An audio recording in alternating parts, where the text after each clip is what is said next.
Hey guys, welcome to Money Mindset and More. And today I'm going to cover a very key topic for startups. Most of them have limited funds, and what you should be doing to raise funds or talk to potential investors when you have limited funds, and what are the things you should be considering when you are talking to them or presenting to them. That is something a key challenge for most of the startups. I will cover some of the points which I feel that if you work on those points, you might have a better pitch or understanding of your own business, and that can ultimately help you get funded or recognized and things like that.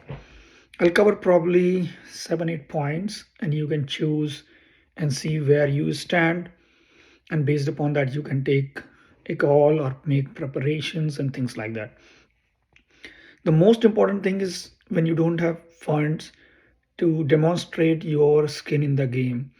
What I mean by that is you have to show commitment, you have to show your expertise, your time, effort, your personal sacrifices, and obviously you have to offer sweat equity to your key members. Those are the things shows that you have skin in the game and you are not just forming something for sake of starting up. So demonstrate your skin in the game. Second point is validate your idea with market research, conduct surveys, interviews, and collaborate with other people, influencers, to see what they feel. Build an MVP for sure. MVP is minimum viable product, which you might can give to people to get the feedbacks and things like that. And get also letter of intent from potential buyers. That will show investors that there is an interest in the market if you can go further beyond based upon the which somebody can invest in your business. Also, you have to see how you can leverage strategic partnership. That is something very important in any business, whether it is a startup or a big business. Strategic partnerships are key for surviving. You have to collaborate with complementary businesses. You can partner with universities, government agencies for grant and funding and things like that. You can also secure advisor from industry expertise. You can join a lot of associations like American Association of Management and things like that. Those can give you good exposure and connections where you can go and talk about your business.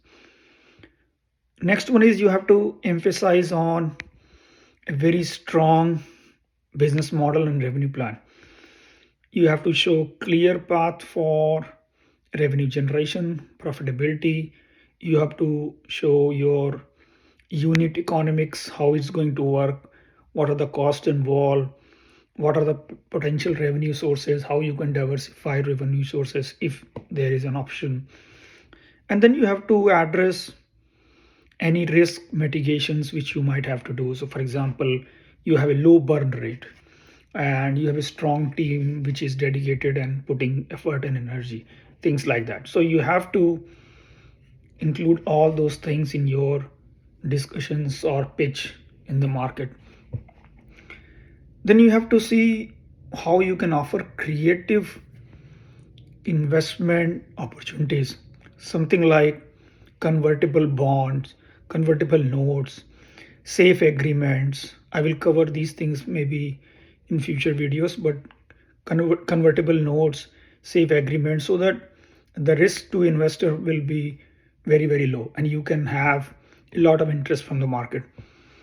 You can also provide equity based incentive to people when you have more income generating business streams. Then you can probably offer those, you can pass on those profits to people who are investing without diluting their equity as well. So again, you have to be a little creative on these parts, because otherwise you will be stuck on traditional method and then you might be struggling to raise funds and things like that.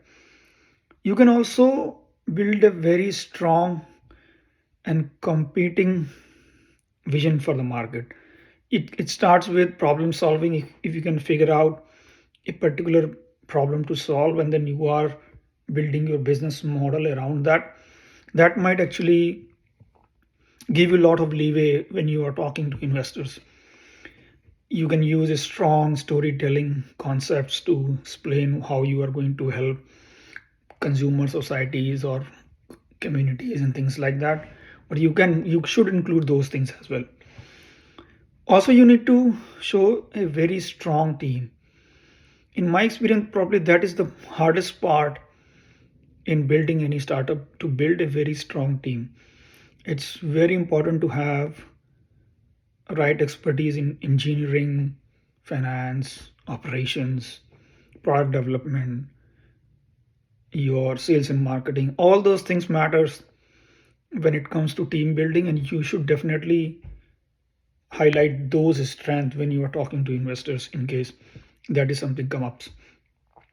You have to showcase your co-founders, how they are, what they are contributing.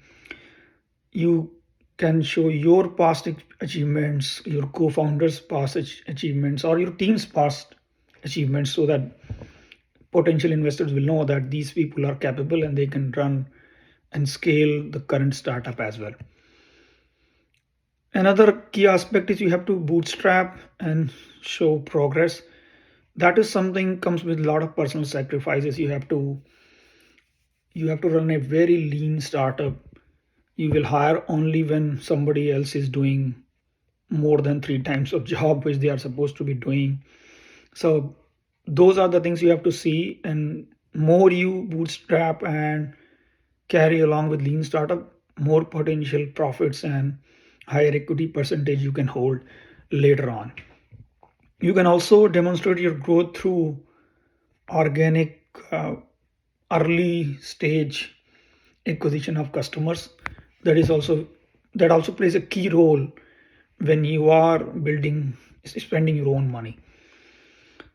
Also, you can utilize non-traditional funding sources, which can be government grants, it can be crowdfunding and things like that.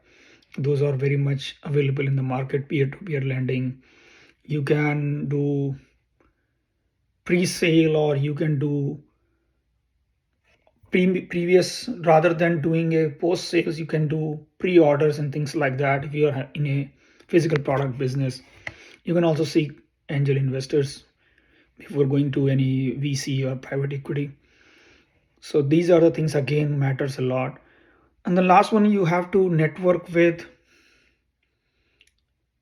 very relevant people in your industry, and you need to see how you can get very warm introduction with potential buyers or companies which might be interested in your product or services, or as investors. Many a time, if big company, a big corporation like Costco or Walmart, if they are interested in somebody's product, they might fund to develop those products as well, because they want more part of profit, and they might invest as well. So you have to see how you can network with those people and get help from those as well. LinkedIn is very good source. Startup events, trade shows, all those kind of things.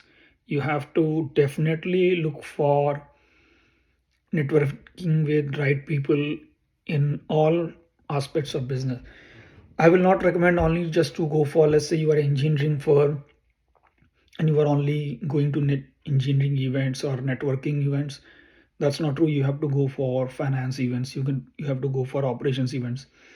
Running a business or running a program or a function is totally different. And as a founder, you should be aware of all the functions, how they work, and how you can network with people in different scenarios. That's what I can recommend. So yeah, these are the points I wanted to cover. And if you have an idea, go and execute. Try to bootstrap maybe 1 or 2 years. Try to find co-founders who might invest and they can bootstrap as well. That way, your runway for startup might be longer before you plug in any VC or private equity or anything. So that will be my recommendation. Let me know your thoughts, what you feel. If you have any specific question, please leave a comment and I can try to address that. And like, share, and subscribe. Thank you very much. Take care.